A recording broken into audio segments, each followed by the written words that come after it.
So, Emilia, Perez. This movie is currently streaming on Netflix. It's getting a lot of rave. And I did see this movie, and I really didn't connect with it. I want to emphasize that I went into this movie kind of with high expectations. I was definitely kind of thinking, I don't know if this is a movie for me. And I want to get into that. I really do love, weird, unique movies. This movie was a Cannes darling. Everyone loved this. We saw this at the Cannes Film Festival. And usually movies that premiere at Cannes, especially this year, like with the Nora, you go into these knowing that they came out in May and they did rave numbers. People loved them. They talked about them. That's how I felt about Nora.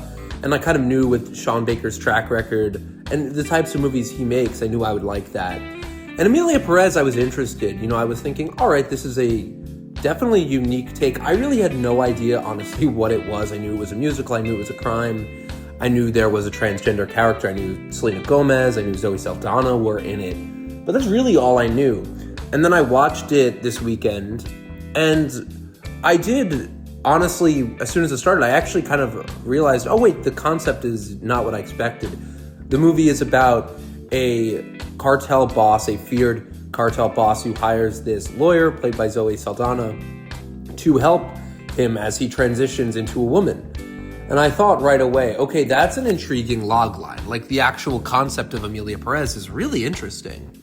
And I was thinking, okay, where are we going to go with this? But I do think that the movie itself, it has a really cool concept. I don't think it executes that concept that great. And it really doesn't even go down to it being about, so far about it being a trans person or this cartel boss transitioning. I think there are things they could do better with that, but mostly the structure of the movie didn't work with me. I was reminded of, I don't know if people are really right now familiar, Lars von Trier's Dancer in the Dark, another movie that did crazy numbers at the Cannes Festival. That was a huge movie. And I really liked that movie, but I think what that movie did different, and that was a musical. It was a musical, but it was a really dark story. And it wasn't like a traditional flashy musical. It was just a bunch of people singing, talking, kind of like sing talking. There was this really handheld style that Lars von Trier is known for with his Dogma 95 style. But that worked. And that movie worked because I feel like everything about it was very dialed back and very somber. Emilia Perez, though, to me at least, just is so all over the place with what it's trying to say, the visual style. I don't even think, and I saw this on Letterboxd, someone said this is like Ryan Murphy trying to make this artsy movie just because it has kind of a really bland color palette. I was thinking this as I was watching. I was thinking this looks like a Netflix original. You can always tell when something is, you can't always tell, but there's a rule. And usually these Netflix original films feel false or they feel faker. I did watch this on the small screen. I didn't see it in a theater, but there was just this kind of bland color palette. It didn't feel like this big epic movie. I'm not saying it needs to be, but for a musical, it just feels pretty artificial. And I don't think that being a musical for this movie is that special. It just didn't work. It didn't connect. And a movie like this should really have that synergy. I want to understand why this story needs to be a musical. And aside from that, I just don't really get the story of this character transitioning. It didn't hit as hard for me as it should have. This idea of this feared cartel leader becoming a woman is actually really interesting just because it's not what you'd expect. You'd expect this person to hold on to their reputation. This guy has this feared image. And I'm thinking, why does he want to change that? What is, drawing him? And he says, ever since I was a kid, I've always wanted to transition. And I don't know. I think there's just something about how you never really get that reason. You never really understand, too, when, she transitions and becomes a woman. The movie takes this, it's two parts, really. After that happens, and the movie kind of does a little time jump, and you get to see her as a woman. It just loses interest, at least for me, because at this point, they move away from all this cartel stuff. There's still a bit of stuff with Selena Gomez as the wife of the cartel boss, but then there's this bit at the end where Emilia Perez, who is the character who's now transgender, the mob boss, she gets held hostage and, for ransom. It just doesn't work. It doesn't fit. I didn't think that, they were building on this character who threatened people for all these years and was a killer. I wanted to see that get kind of comeuppance. They do that a little bit where, she's held hostage for ransom, but it doesn't feel like as earned. I really wanted to see more of, the impact of crime and violence. I'm thinking of, these Alejandro G. Inarritu movies. He has another movie coming out with Tom Cruise, actually, I think 2 years from now, in 2026. His movies, though, deal with corrupt, violent people, their personal issues. This movie didn't do that. It was a musical, and I liked that, but then again, there's Lars von Trier's Dancer in the Dark, which deals with these themes, but also blends it into a really somber musical. It just didn't work.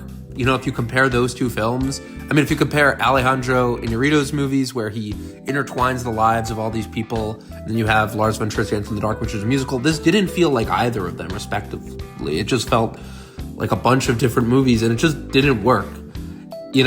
David Ehrlich of IndieWire, who I always see his reviews, he's super huge now. He was saying, it's not unmemorable on Letterboxd. I was honestly kind of happy, not happy, but I saw that all the reviews were negative on Letterboxd, and I was thinking, I can't be crazy, right? Because I watched it. I had people rave, about this. I see it's always the lead for all the awards this year, Emilia, Perez, Honora, The Brutalist. I see The Brutalist. I see Honora for movies I've seen, but I don't see Emilia, Perez.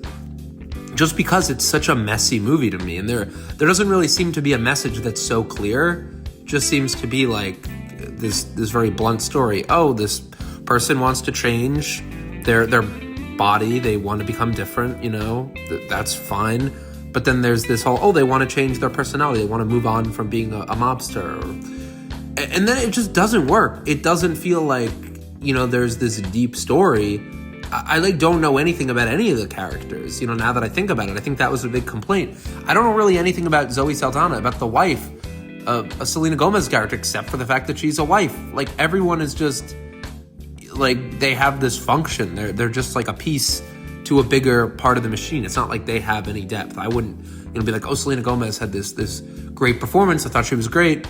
I thought Zoe Saldana was great. I thought, the main actress who plays the cartel boss was good, but I don't really think these are that memorable characters. I seriously think that's probably the biggest flaw if you think about it. I'm not going to remember any of these characters, and there are really great actresses here, but they just don't get to do much. I really just thought, The Order was a better film, which I'll do a review for now, which was a procedural movie about, neo-Nazis.